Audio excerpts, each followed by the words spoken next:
உங்க குரு ஒரு மந்திரவாதி இல்ல, உங்க குரு ஒரு மேஜிக் மேன் அல்ல, உங்க குரு அதிசயங்களை நிகழ்த்துறவர் அல்ல. என்ன சார் இப்படி சொல்றீங்க? ஆமா, அதான் உண்மை.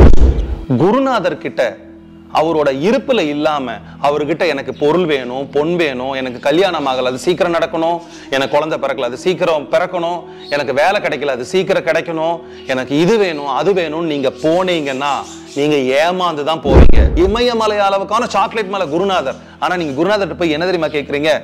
இத்தினூண்டு இவ்வளவு பெரிய சாக்லேட் எனக்கு கொடு, எனக்கு அது வேணும் அப்படின்னு கேட்கறீங்க. இன்னும் கொஞ்ச தூரம் குருவை நோக்கி நடந்து உள்ள போனீங்கன்னா அவர் இமயமலை அளவுக்கு சாக்லேட் வச்சிருப்பாரு. தின்ன தின்ன திகட்டக்கூடிய சாக்லேட் அவர் தருவார். ஏன்னா சாக்லேட் மலையே அவர் தான். குருங்கிறது ஒரு ஒரு ஒரு ஒரு தனித்துவமான பரிமாற்றத்தை நிகழ்த்தக்கூடியவர். குருங்கிறது ஒரு நபர் அல்ல, அது ஒரு தத்துவம், அது ஒரு ஞானம், அது ஒரு யோகம். அந்த விஷயத்தை சுவைத்து அறியறதுக்கு யாரு தயாரா இருக்கிறாங்களோ அவங்க நல்ல சிஷ்யங்களா இருப்பாங்க. தெளிவு குருவின் திருமேனி காண்டல், தெளிவு குருவின் திருநாமம் செப்பல், தெளிவு குருவின் திருவார்த்தை கேட்டல், தெளிவு குரு ஒரு சிந்தித்தல் தானே.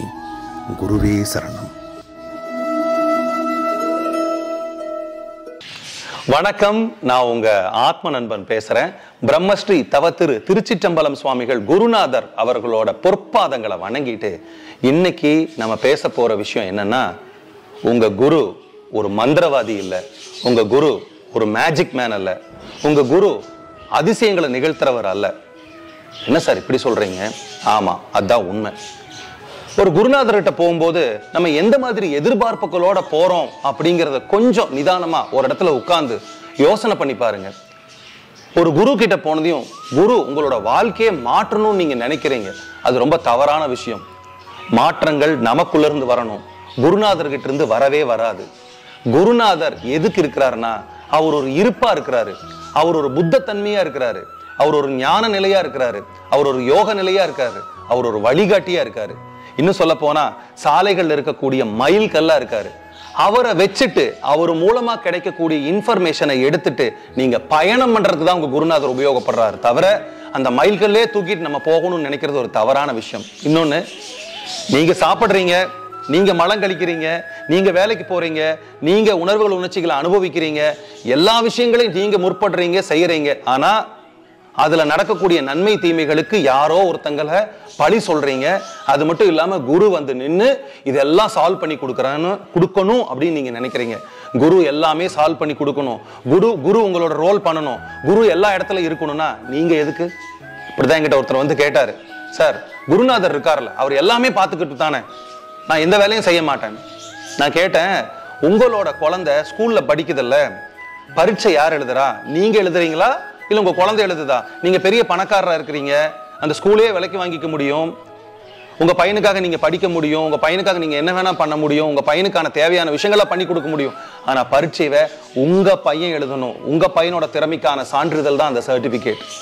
பிரியமானவர்களே, குருநாதர் கிட்ட அவரோட இருப்புல இல்லாம அவர்கிட்ட எனக்கு பொருள் வேணும், பொன் வேணும், எனக்கு கல்யாணம் ஆகல அது சீக்கிரம் நடக்கணும், எனக்கு குழந்தை பிறக்கல அது சீக்கிரம் பிறக்கணும், எனக்கு வேலை கிடைக்கல அது சீக்கிரம் கிடைக்கணும், எனக்கு இது வேணும் அது வேணும்னு நீங்க போனீங்கன்னா நீங்க ஏமாந்து தான் போவீங்க.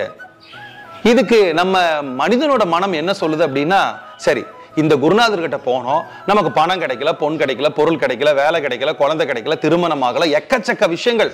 இந்த குருநாதர்கிட்ட கொஞ்ச நாள் இருந்து பார்க்கிறோம், அவர்கிட்ட எதுவுமே நடக்கல. சரி, இந்த குருநாதர் சரியில்லை, இன்னொரு குருநாதர் கிட்ட போலாம். அந்த குருநாதர் கிட்ட போனாலும் இதே மாதிரிதான் இருக்கும். ஒரு நல்ல குருமார் உங்களை வாழ்க்கையை அவரு வாழ்ந்துக்கணும்னு சொல்ல மாட்டாரு, உங்க வாழ்க்கையை எப்படி வாழணுங்கிறத சொல்லி கொடுப்பாரு, அந்த சூழ்நிலை எப்படி சமாளிக்கணும்னு சொல்லி கொடுப்பாரு, அந்த சூழ்நிலைக்கான யுக்திகளை சொல்லி கொடுப்பாரே தவிர உங்களுக்காக குருநாதர் வாழ மாட்டாரு, உங்களுக்காக குருநாதர் எதையும் செய்ய மாட்டாரு. இப்படித்தான் ஒரு குருவும் சிஷ்யனும் ஒரு ஊருக்கு வர்றாங்க. அங்க ரொம்ப நாளா ஒரு ஒரு ஒரு நல்ல அன்பர் இருந்துட்டு இருந்தாரு, குருவுக்காக ஏங்கிட்டு இருந்தாரு.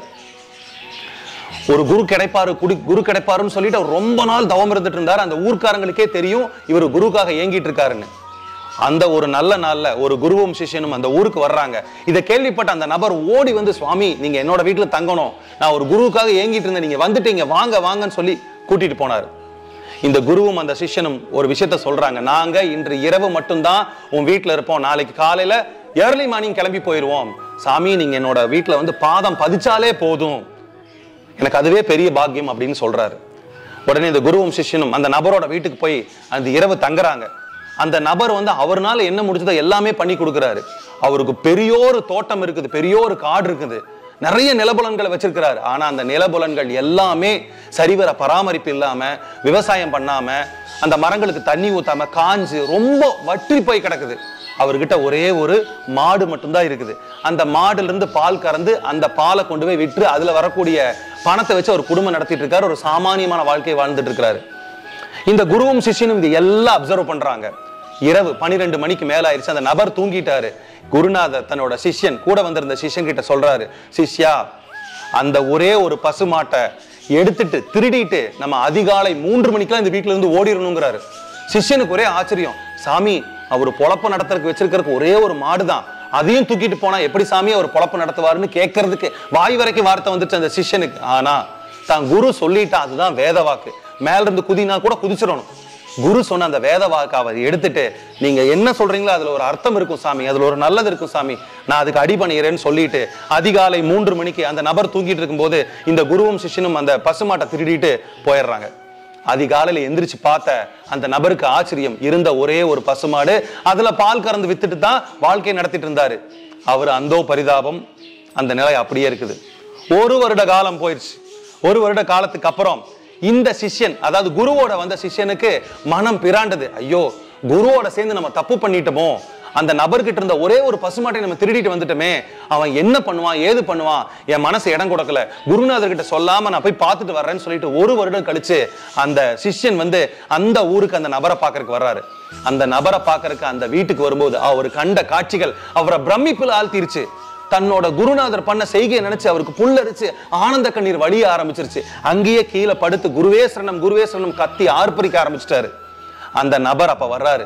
இந்த சிஷ்யன் கேட்கிறாரு, எப்படிங்க உங்ககிட்ட நான் ஒரு ரகசியத்தை சொல்லணும், எப்படி இப்படி நீங்க மாறுனீங்க, ஆனா நீங்க மாறினதை கேட்கறதுக்கு முன்னாடி நான் உங்ககிட்ட ஒரு ரகசியத்தை சொல்லணும் அப்படின்னு சொல்றாரு அந்த சிஷ்யன். அதுக்கு அந்த நபர் சொல்லுங்கன்னு சொன்னதையும், உங்ககிட்ட இருந்த ஒரே ஒரு பசுமாட்டை குருநாதர் சொல்லிட்டாருன்னு சொல்லி நான் சேர்ந்து திருடிட்டு போயிட்டேன், என்ன மன்னிச்சுக்குங்கன்னு சொன்னதுக்கு அந்த நபர் சொன்ன பதில், இல்லைங்க, உங்க குருநாதர் பண்ணது, என் குருநாதர் பண்ணது அருமையான விஷயம்.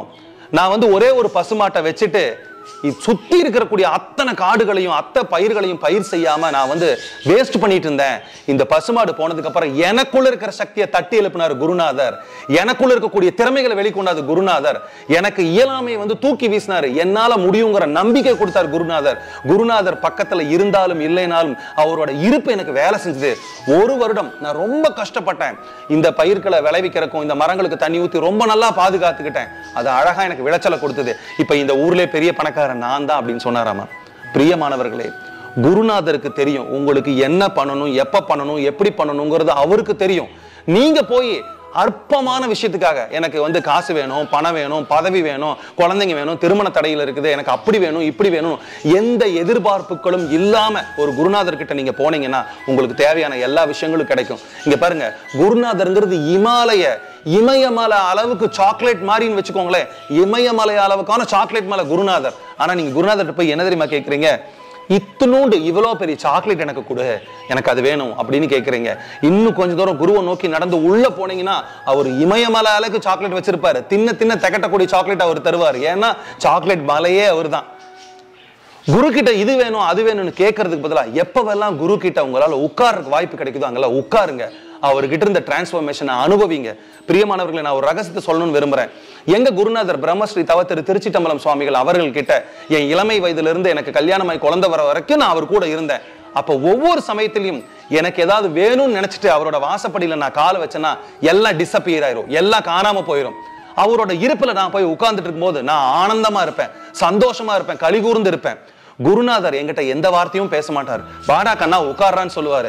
அவர் அப்படியே உட்கார்ந்துருவாரு. அவர் முன்னாடி அவரை பார்த்து ரசிச்சு, ஏன்னா தெளிவு குருவின் திருமேனி காண்டல், தெளிவு குருவின் திருவார்த்தை கேட்டல், தெளிவு குரு ஒரு சிந்தித்தல் தானேங்கிற மாதிரி அவரை பார்க்கறது, அவர் பேசுறது, கேட்கறது, அவரோட உருவத்தை கவனிக்கிறது, இது எல்லாத்துலயுமே கவனம் வச்சுட்டு இருக்கும் போது என்னையே அறியாம ஒரு டிரான்ஸ்ஃபர்மேஷன். அங்க மௌனம் தான் நிலவும், அங்க நிசப்தம் நிலவும், அங்க நிர்வாணம் நிலவும், அங்க சூன்யா நிலவும், அங்க எந்த ஒரு பரிமாற்றம் கண்ணுக்கு தெரியாத நடந்துட்டே இருக்கும்.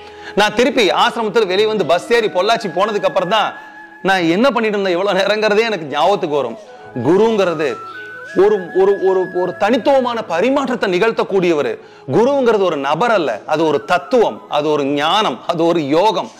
அந்த விஷயத்தை சுவைத்து அறியறதுக்கு யாரு தயாரா இருக்கிறாங்களோ அவங்க நல்ல சிஷ்யங்களா இருப்பாங்க.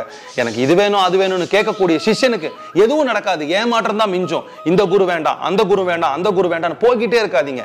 கடைசியா ஒரே ஒரு நல்ல விஷயத்தை சொல்லி இந்த பதிவை முடிக்கிறேன். உங்க குரு ஒரு இருப்புங்க, ஒரு எக்ஸிஸ்டன்ஸ், அவர் ஒரு பிரபஞ்சம். அவரை போய் நீங்க ஒரு சின்ன பாட்டிலுக்குள்ள அடைக்க முற்படாதீங்க. அவர் கூட இருங்க, அவர் கூடயே நடங்க, அவர் கூட சாப்பிடுங்க, எல்லாமே பண்ணுங்க. ஆனா அவர் இருப்பை அனுபவிங்க, அவர் இருப்பிலேயே இருங்க. அது உங்களுக்கு பெரிய மாற்றத்தை கொடுக்கும்னு சொல்லிட்டு இன்னொரு நல்ல சந்தர்ப்பத்தில் சந்திக்கிறேன். நன்றி, வணக்கம்.